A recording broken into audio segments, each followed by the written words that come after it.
Hey, what's going on, guys? So sorry for being a little lax on the updates. I've just been really busy with work. I was out of town for a week, and then the week after I just didn't really feel like touching a car. Kind of the week before I didn't really do a whole lot of stuff, so I just didn't really have anything to upload. Now I'm back. I'm gonna try and get my motivation back and get started on this thing again. Alright, so before I move on to the next phase of the build, which is going to be addressing the shift linkage, just wanted to go over a few more crucial parts that I got in. First part, really coming down. So the first part is this Clutch Masters FX400 pressure plate. Got some nice Clutch Masters stickers. But it's the same clutch I was running before. It is so loud. So it's the same pressure plate I was running before. I still have the old one. It really doesn't have that many miles on it. You know, it's it just needs to be probably resurfaced. It's not that bad. I'll probably send it into Clutch Masters if they do that and see if I can get it refurbished so I can have a spare. But I couldn't find anybody local that would touch these things. No one likes to service pressure plates. I guess it's understandable. You know, you mess with the tolerances. I mean, they may not work correctly if you take too much off, but this one really didn't need a whole lot taken off. It just needed to be cleaned up, but no one wanted to do it, so I just went ahead and spent $380 on a new pressure plate. So this is just your standard, well, not standard, but it's a Mazda BP pressure plate. I'll be using a competition clutch. Pressure, or not pressure plate, but disc to go with it. The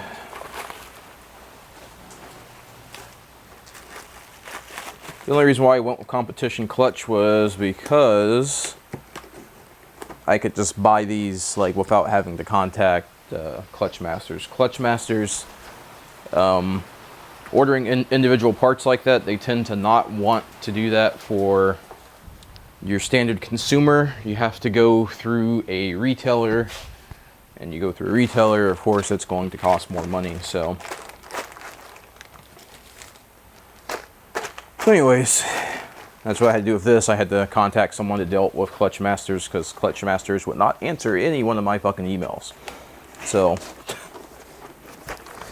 anyways, got that. I'll put the part numbers in the description so that it makes it easier for you guys to find those parts. The other thing I got is this guy. This is from M Factory. So what this is a helical limited slip differential for the E153 Toyota transmission. Got some fancy M Factory stickers. That's exciting. This one's probably going on the laptop. I'll put that one in the car somewhere. But anyways, so this was part of a group buy. Someone on one of the Mazda forums put together a group buy for this guy. Basically, M Factory did not make one for the standard E153. There's a there was already a limited slip for the transmission, but it was like the factory one, and they're really hard to find. This one is a direct replacement for non-LSD E153s. Basically, this was special group buy, and it was manufactured basically just for this group buy. M Factory did not make this prior to, or did not make this before this group buy. So, you know, really not much to see. Just, yeah, not a whole lot to see. Obviously, I gotta take the ring gear off the factory differential, get that bolted on, get the what do you call her, the speed gear doodad on there. But I've got to go ahead and pack. I'm just going to pack this away for now. Came with new hardware. But yeah, I'm just going to pack this away for now because it's going to be a while before I get to installing this. I'm debating on actually taking the transmission somewhere and having them install this so they can get the preloads and all that correct. They say this can be, it's a direct replacement. I should be able just to swap the ring gear and throw it in the transmission and press some bearings on it, but I just kind of want to be extra safe because, you know, it's a pretty pricey part. So, you know, I don't want to screw anything up, and the transmission's really expensive, so I don't want to screw that up either. So I may just find a shop to install this guy, but so yeah, those are some parts I've been waiting on. Don't necessarily need them right now because I'm pretty far away from actually getting the car running, but it's nice to have them on hand, like I said. And with the LSD, like I said, I'll probably end up going somewhere, having a shop install it so they can get all the preloads and all that stuff correct, because I don't have any of the super fancy tools, and the E153 is a little more difficult to pull apart than the Mazda G series. So I'm not super confident in myself. I'm sure I could do it, but I don't know.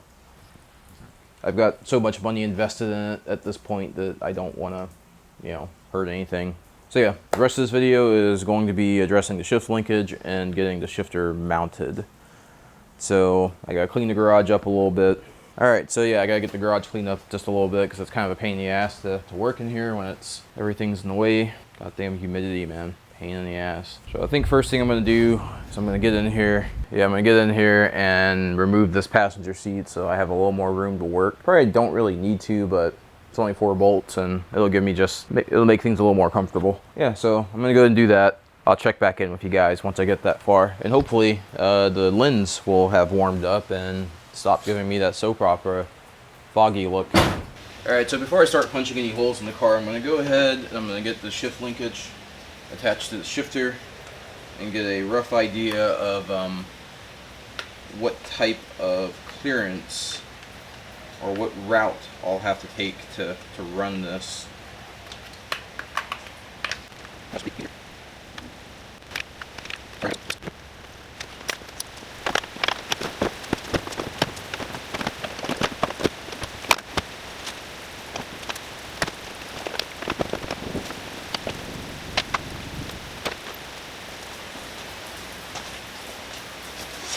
Alright, so basically what I just did, I just wanted to see if the cables would fit through the grommet where the factory wiring comes through it. So yeah, there's yeah, you can't really see anything in there. But anyways, there's a grommet where the factory wiring would normally come through. I was like, maybe that might work, but it doesn't seem like it is. So there's a panel that I can see that looks like it's blocked off from the factory. I'm thinking that's going to be where I go through at. It's right behind where the factory ECU would rest, so I'm going to shoot for that. Alright, so you can see the factory hole there where I tried to go through, and that's not going to work, but right there you can kind of see a plate. There's a plate there right behind where the ECU would normally rest, and I think I can peel that off, and that'll be where I try and pass the cables through. Kind of assumed it would be glued to the thing, but no, it just comes right out. Right there. I got a nice little panel I can put some type of grommet on to reseal it. Worry about that after the fact. So I probably utilize the factory rubber piece somehow. I feel like it's almost like it was meant to be or something. But I can somehow figure out how to reutilize this to reseal the hole.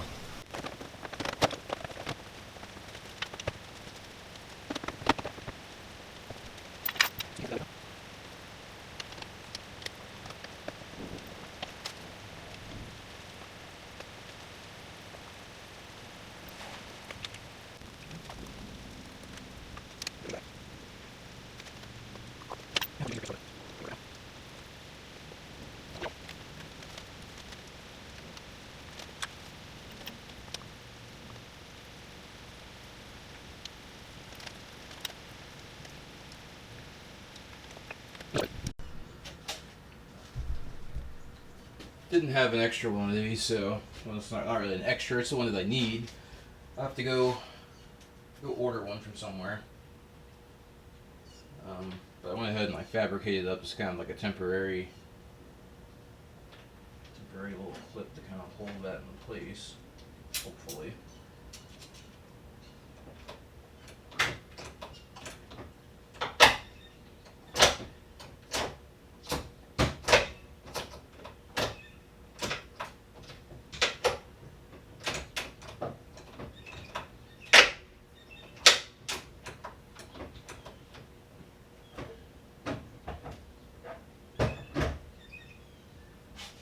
Alright, so now that I have the shift linkage ran and confirmed that it works, I can work on locating the shifter inside the vehicle and figuring out how I'm going to mount it.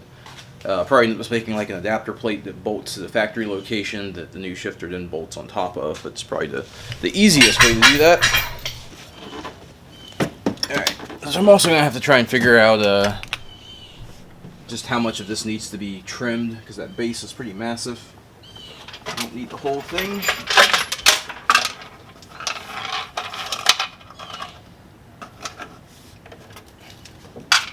But let's see just how much of this actually fits up under the factory guy there. Venturing to bet not a lot of it. So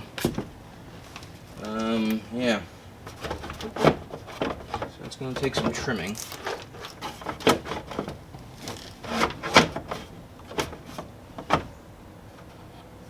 Yeah, I gotta be careful because I don't want to trim so much off that I destroy the structural integrity of this thing. But I imagine I'm going to have to trim off a pretty good deal of it.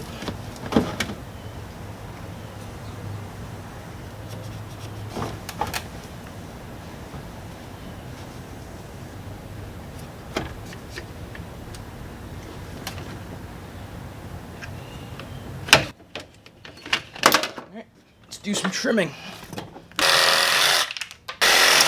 So if you get the Celica shifter assembly and cables, like no trimming has to be done at all, basically. But the Celica shifter and cables are just barely long enough, whereas the Corollas are more than long, or the Camrys are more than long enough, but the shifter assembly is massive.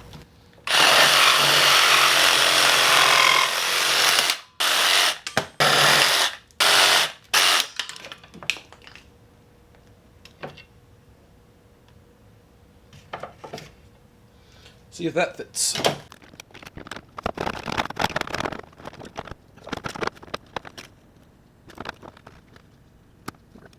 Get some type of massive boot to, you know, cover the rest of the nastiness. There's a little bit of trimming that needs to be done, particularly on this side, but so now I just gotta come up with some type of plate to cover this. Alright, so here's what I've come up with so far. This one stud, there's studs that hold the factory plate assembly in. So one of those studs kind of works out as far as locating this guy, locating the entire assembly. But then the problem is it's not really long enough to go all the way through. So I could just knock that out and put a longer stud in, or just hold the shifter down with 3 bolts and hope it's enough. It might be, I don't know. I guess I'll address that when I get there. But first things first, I'm going to go ahead and cut out a plate to sit over this, and then that plate will then be what the new shifter mounts to.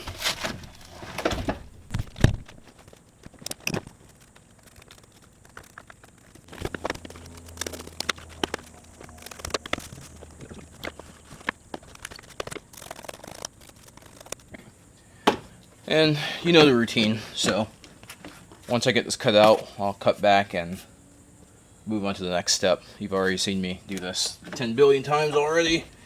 I'm tired of filming it, tired of editing it.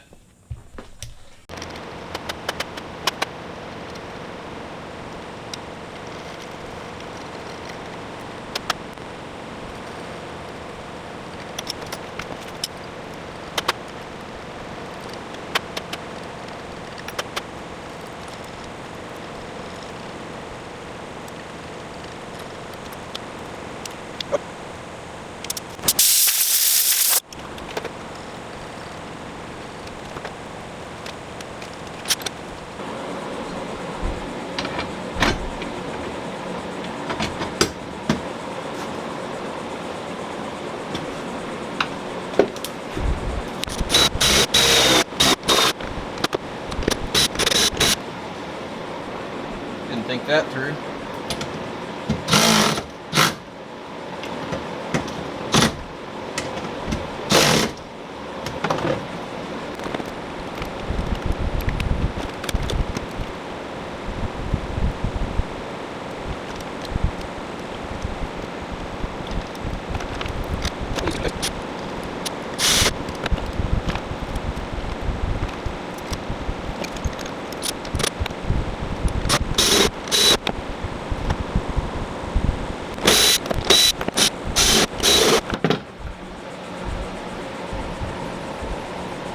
Solid.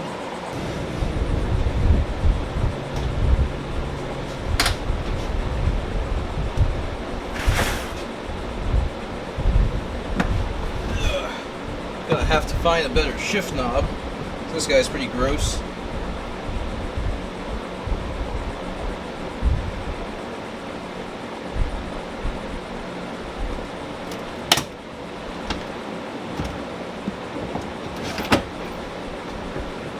Actually feels pretty good. Ooh, that feels horrible. Oh god, I hate cable shifters. Oh, that feels so nasty. Like, going from the G-series shifter that has the solid rods, you know, those things feel solid. This feels... I think they make bushings, so I'm going to have to see if I can find some shifter bushings to replace these things, because, ugh, that feels horrible. I mean, it feels good, it's smooth, but, I just hate cable shifters. Fifth's way over there.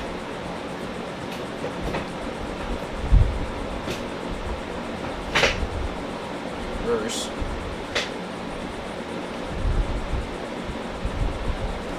That works. So, it's not done, obviously, but it's, there's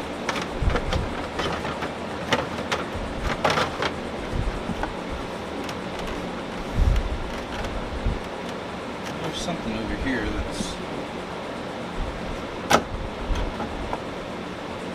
quite a throw. But she works, so, alright. So, I have to do some trimming. Probably lose a cup holder, but whatever.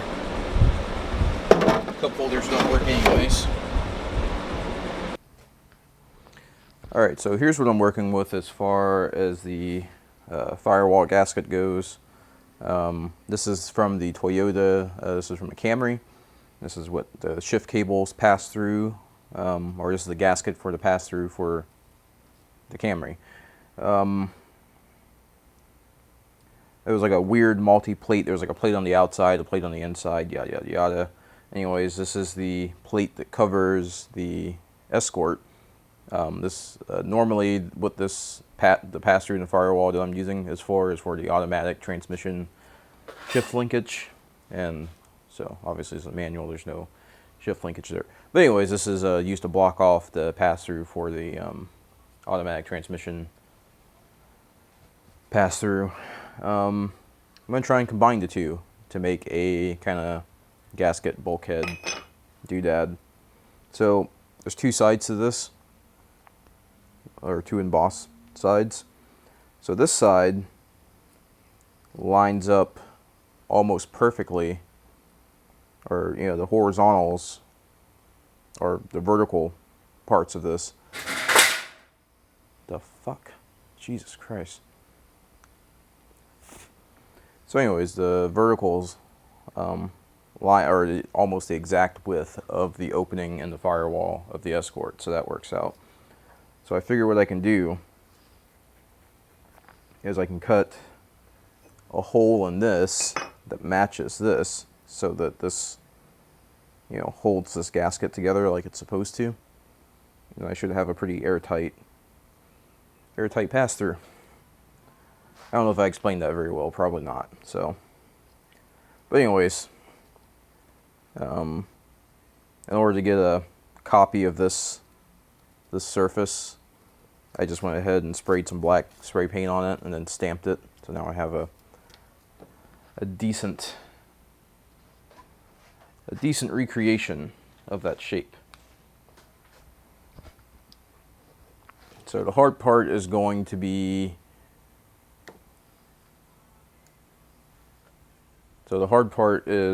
figuring out how to make sure this stays aligned, so that this is aligned with the hole in the firewall, while the hole I cut in this centers everything. I'm not quite sure how I'm going to do that, but I don't know. It sounds like I'm rambling. As I listen to myself, it doesn't make a whole lot of sense, but it should make sense once it's all done.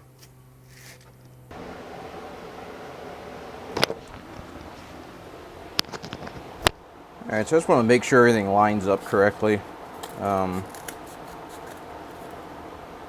I'm basically going to do everything in cardboard first, before I cut any holes in metal.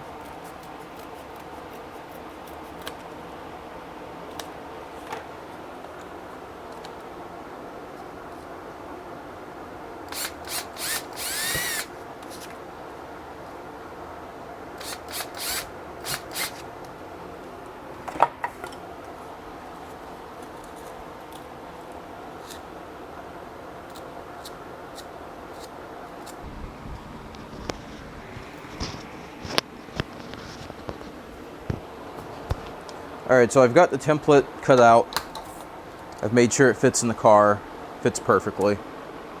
Obviously there's a lot more give in the cardboard, so it may not be perfect, but it's close enough.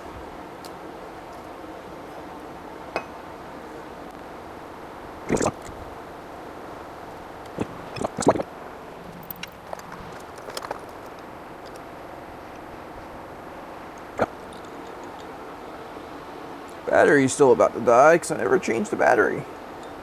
So I'm going to go ahead and get this cut out and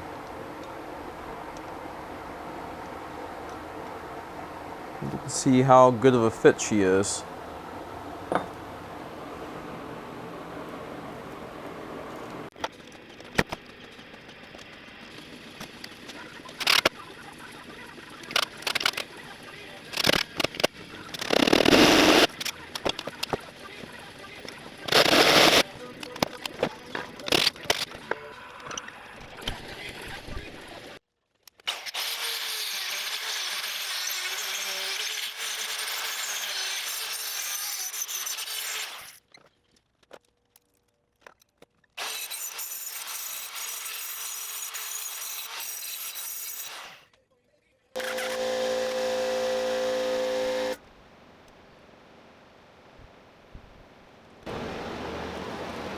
Alright, so yeah, it seems like a lot of effort, but that should be nice. So this will bolt right up in the where it came from, with this gasket sandwiched in between, and so that should give me a nice, somewhat airtight seal for the shift linkage.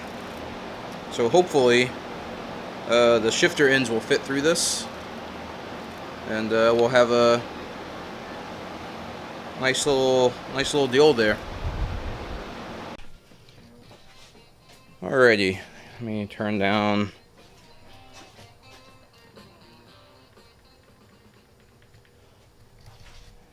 Turn down the music.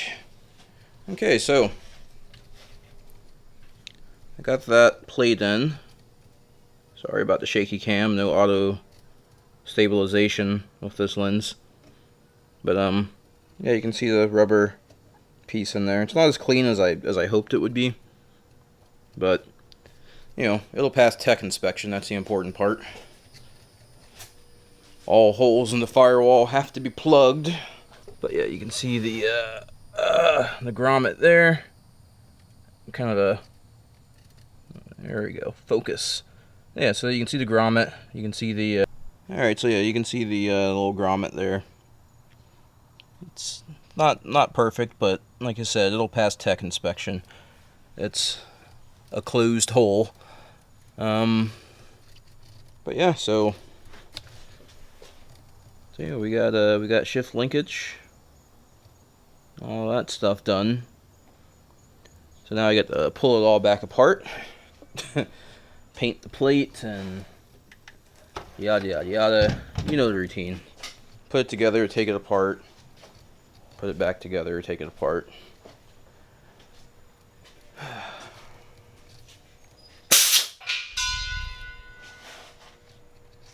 But yeah, you know, coming together. So if I had decided to just kind of like alright, so if I decided to just kind of throw everything back together as is, I'd be ready to kind of throw the car back together at this point. You know, I could you know, made everything up to the actual, well, I still have to cut the notch for the starter, so there's still one more thing I gotta do. Well, there's a bunch of things I gotta do, but as far as this weird shit, one more thing I gotta do is the cut starter notch and the bell housing for the transmission. If it wasn't for that, I'd pretty much be ready to like put it back together and have a working car. But I decided I was going to redo the wiring harness, and I'm probably going to repaint the engine bay, and I'd like to redo the, there's a giant smudge on the lens, that's awesome. So anyways, kind of want to repaint the interior. There's just a bunch of stuff I want to try and take care of while the car is apart.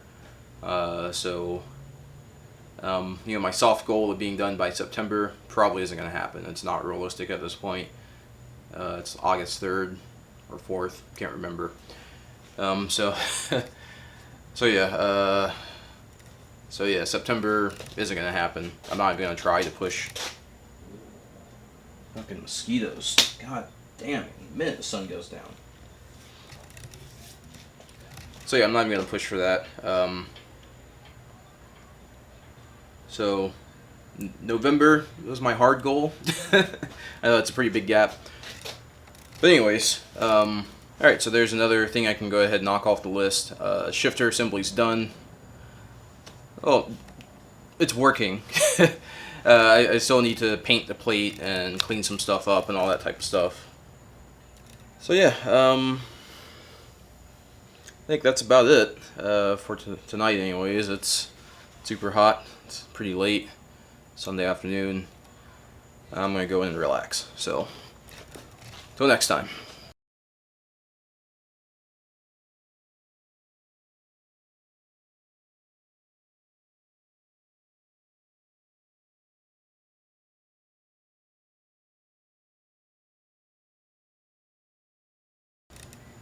So yeah, we chill out.